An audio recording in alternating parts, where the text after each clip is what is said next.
आज हम बात करने वाले हैं किरण बेदी जी की, जो कि फर्स्ट वुमेन आईपीएस ऑफिसर बनी, साथ ही में retired Indian police service officer भी थी। उनका जन्म 9 जून 1949 में पंजाब के एक बिजनेस फैमिली में हुआ था। उनके पिताजी का नाम प्रकाश लाल पेशावर था और माँ का प्रेमलता पेशावर। वो 4 बहनों में दूसरे नंबर की बहन थी। उनके पिता टेनिस प्लेयर थे और अपने टेक्सटाइल फैमिली बिजनेस में भी हेल्प किया करते थे। बेदी ने अपनी शुरुआती पढ़ाई 1954 में sacred heart convent school Amritsar से करी थी और साथ ही में एक्स्ट्रा करिकुलर एक्टिविटी में उन्होंने एनसीसी भी ज्वाइन करी। 1968 में गवर्नमेंट कॉलेज फॉर वुमेन से बीए इन इंग्लिश कंप्लीट करने के बाद उसी साल साथ ही में एनसीसी कैडेट ऑफिसर अवार्ड भी जीता। 1970 में पंजाब यूनिवर्सिटी से post graduation in political science भी कंप्लीट की। उसके बाद 1972 में Khalsa college for women Amritsar से एज अ लेक्चरर भी काम किया, जो कि पॉलिटिकल साइंस पढ़ाया करती थी। बेदी बचपन से ही टेनिस का शौक रखा करती थी। इसी चक्कर में उन्होंने अपने बाल भी छोटे करवा लिए थे। 1965 से 1978 के बीच उन्होंने बहुत सारी टेनिस टूर्नामेंट्स भी अपने नाम करी। 1972 में अपने साथी टेनिस प्लेयर राज बेदी के साथ उन्होंने शादी भी करी और 1975 में उनकी एक प्यारी सी बेटी भी हुई। उसके बाद उन्होंने वहां से जॉब छोड़ के 16 जुलाई 1972 में पुलिस ट्रेनिंग मसूरी में चालू कर दी थी। सबसे ताजुब की बात ये थी कि 80 के बैच में वो अकेली आईपीएस ऑफिसर थी जो कि वुमेन थी। बेदी के पहली पोस्टिंग 1975 में चाणक्यपुरी दिल्ली में हुई थी। उसी साल रिपब्लिक डे पे कंटिजेंट को लीड करने वाली पहली महिला भी बनी।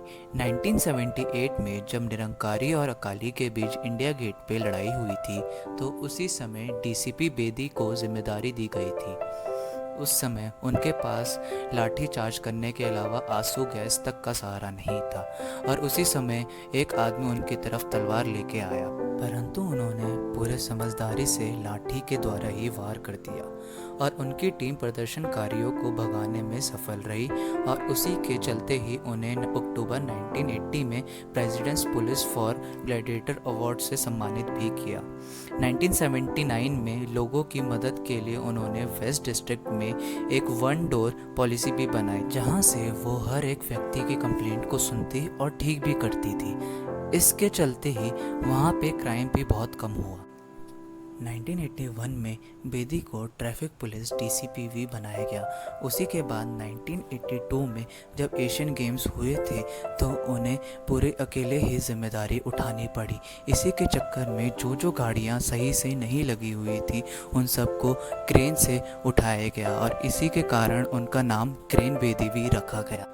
उस समय के प्राइम मिनिस्टर की गाड़ी भी उठा ली गई थी क्योंकि वो भी सही तरह से नहीं लगी थी और जुर्माना भी वसूला। उसके बाद 1983 में 3 साल के लिए गोवा की पोस्टिंग भी मिल गई। उस समय उनकी बेटी की तबीयत बहुत ज़्यादा खराब हो गई थी, लेकिन उन्हें अपनी पोस्ट संभालने जाना ही पड़ा।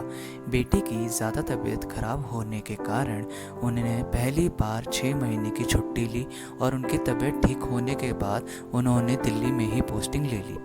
1986 में जब वो नॉर्थ दिल्ली की डीसीपी थी तो उन्होंने उस समय बहुत सारे ड्रग्स रैकेट भी पकड़े और बहुत सारे नशा मुक्ति केंद्र भी बनाए और उसी के चलते ही उन्होंने पूरे भारत को नशा मुक्त करने के लिए उन्होंने नवज्योति पुलिस फाउंडेशन भी बनवाई। बाद में उन्होंने 1988 में लॉ की डिग्री दिल्ली यूनिवर्सिटी से करी और 1993 में आईआईटी दिल्ली से पीएचडी इन सोशल साइंस भी प्राप्त करी। उसके बाद उनको वाधवा मिजोरम में भेज दिया, जहां उन्होंने शराब के खिलाफ बहुत अच्छे काम किए। सितंबर 92 में उनको वापस दिल्ली बुला लिया गया और 8 महीने बाद उनको तिहाड़ में एज एन आईजी भी नियुक्त किया। उस समय तिहाड़ की हालत बहुत ख़राब थी और वहाँ कोई भी पोस्टिंग नहीं लेना चाहता था, परंतु उनके वहाँ नियुक्त होने के बाद बहुत काम हुए। खतरनाक अपराधियों के लिए अलग से प्रिजन भी बनाए और दूसरे अपराधियों के लिए ओकेशनल ट्रेनिंग और सर्टिफिकेट्स का भी इंतज़ाम किया। स्मोकिंग बंद कराई, सिलाई बुनाई, कारपेंटरी, बेकरी की छोटी सी यूनिट भी बनवाई। इन सब कामों के लिए बेदी को 1995 में रेमोन मैग्सेसे अवार्ड भी दिया गया। 2003 में वो यूनाइटेड नेशन सिविलियन में पहली महिला पुलिस एडवाइज़र भी बनी।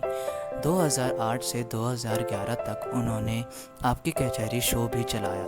2011 अन्ना हज़ारे जी का साथ भी दिया। 2014 में उन्होंने नरेंद्र मोदी जी का भी सपोर्ट किया। 2016 में उन्हें लेफ्टिनेंट गवर्नर भी नियुक्त किया। वो अभी तक 17 बुक्स और 17 अवार्ड भी ले चुकी है। हम सब की तरफ से उन्हें सच